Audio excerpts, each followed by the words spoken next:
Avant d'acheter un bâtiment, il faut savoir s'il en vaut le coup.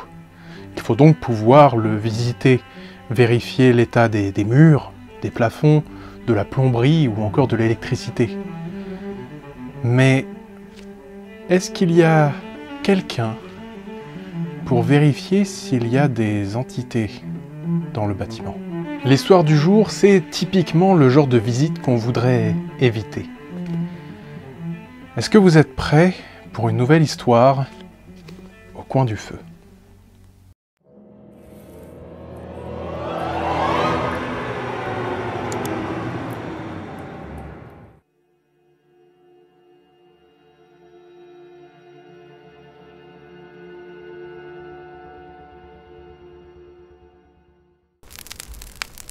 Avec un collègue, nous devions participer au repérage d'un lieu que mon entreprise voulait racheter. Ils comptaient créer de nouveaux bureaux et ils avaient besoin d'un avis pour savoir si les installations conviendraient à nos activités. Nous avions donc rendez-vous, Louis et moi, avec le vendeur du bâtiment à 10 h ce mardi matin. Nous avons fait le chemin ensemble depuis le travail avec Louis. Je me suis garé sur le parking du bâtiment vers 9h45, un truc comme ça. Il y avait encore un peu de brouillard, il ne faisait pas très chaud, alors on a décidé d'attendre à l'intérieur et d'attendre de voir la personne qui nous ferait la visite avant de se risquer dans le frisquet dehors. Nous observions les environs en discutant de tout et de rien dans la chaleur de la voiture quand Louis me fit remarquer qu'une lampe s'était allumée dans le bâtiment. Je me suis senti bête. On était en train d'attendre alors que le gars était déjà à l'intérieur. On est sorti de la voiture et on s'est dirigé vers l'entrée. J'ai poussé la porte, mais elle n'a pas bougé. J'ai alors essayé de la tirer, mais elle ne bougeait toujours pas. J'ai alors frappé à la porte en me disant que le gars était là depuis longtemps et qu'il s'était probablement enfermé pour être tranquille. Après quelques instants, pas de réponse. Je frappe à nouveau tandis que Louis sort son téléphone et appelle le gars. Il décroche en disant qu'il allait être un peu en retard parce qu'il y a des travaux sur la rocade, donc il a dû prendre la sortie précédente de celle qu'il devait prendre. En entendant ça, je me suis reculé pour estimer la salle dans laquelle la lumière s'était allumée. Ça pouvait être un simple oubli, mais ça pouvait aussi être un malandrin qui se serait installé pendant que le bâtiment était utilisé, alors je préfère ne pas avoir de blague. Mais en me reculant, je remarque que toutes les fenêtres sont éteintes. J'appelle Louis qui recule le nez en l'air comme moi. On devait avoir l'air fin à guetter comme ça, mais aucune lumière n'était allumée. S'il y avait un rigolo là-dedans, il nous avait entendus et avait éteint pour se faire discret. Après quelques minutes, le vendeur arrivait. Il nous saluait d'une poignée de main franche et on en profitait pour lui demander s'il y avait souvent des squatteurs. Il a rigolé en nous assurant que c'était impossible. Le système de sécurité du bâtiment avait été changé. C'était un système quasiment parfait. Il nous en a parlé pendant des minutes et des minutes. J'ai fini par demander à Louis si c'était le bâtiment ou le système de sécurité qu'il voulait nous vendre. Finalement, après avoir joué au poisson surgelé oublié dans le congélo pendant 10 minutes, il a bien voulu nous ouvrir la porte. Le hall du bâtiment était spacieux et agréable, il y avait de quoi faire un bon accueil. On a continué la visite parce que le plus important n'était pas là. On a commencé à visiter les étages, on en a profité pour vérifier la salle où la lumière s'était allumée.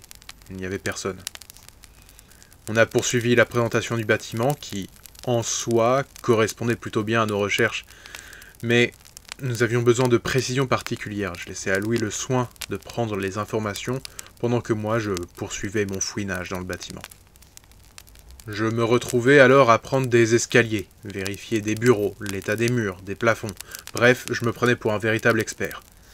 Après plusieurs minutes, alors que je m'étais beaucoup éloigné des deux autres, que j'étais complètement seul, normalement, j'ai entendu marcher dans le couloir derrière moi. Je me suis retourné, mais j'ai vu personne. Je retournais sur mes pas, essayant de comprendre ce qui se passait. J'étais certain qu'il y avait bel et bien un squatteur dans le bâtiment. Il fallait juste que je le trouve. J'ouvrais les portes, je fouillais les salles, les placards, les escaliers à la recherche de ce squatteur. Finalement, en fouillant une salle, un bruit attire mon attention vers la porte d'entrée. Je me retourne directement et je reste sans voix, sans pouvoir rien dire. C'est pas un squatteur que je vois dans l'ouverture de la porte. C'est moi. Je m'observe sans bouger tandis que je me rends mon regard. Je souris alors que j'attrape la porte de la salle. Je me précipite vers la porte pour ne pas me retrouver enfermé par moi-même. La porte se ferme devant moi alors que j'attrape la poignée. J'essaye d'ouvrir la porte, mais la porte me résiste. J'insiste, je force, je tape contre la porte, mais elle ne bouge pas. Je commence à donner des coups d'épaule de plus en plus forts en hurlant à l'aide.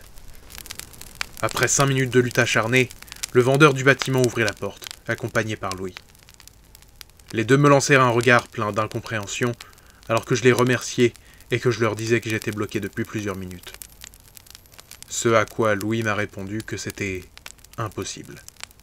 J'étais encore avec eux juste avant, quand ils descendaient les escaliers, jusqu'à ce qu'ils entendent tout le bruit que je faisais ici.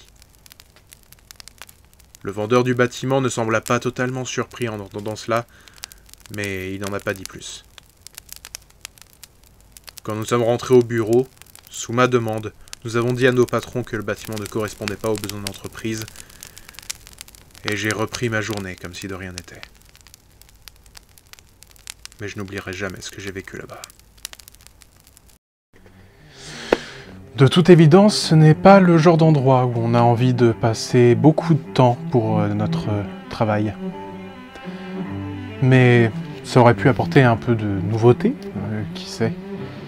Peut-être que c'est le futur des startups, le Haunted Workplace. Dites-moi en commentaire ce que vous pensez de cette idée, si vous pensez que ça va marcher. Moi, je pense que ça peut fonctionner. En attendant, j'espère que vous avez passé une bonne vidéo, vous avez passé un bon moment. N'hésitez pas à me dire en commentaire ce que vous avez pensé de cette histoire. Et voilà, abonnez-vous, partagez la vidéo, cliquez sur la cloche pour avoir toutes les notifications. Suivez-moi sur les réseaux sociaux, évidemment. Et moi, je vous dis à très bientôt pour de nouvelles histoires au coin du feu.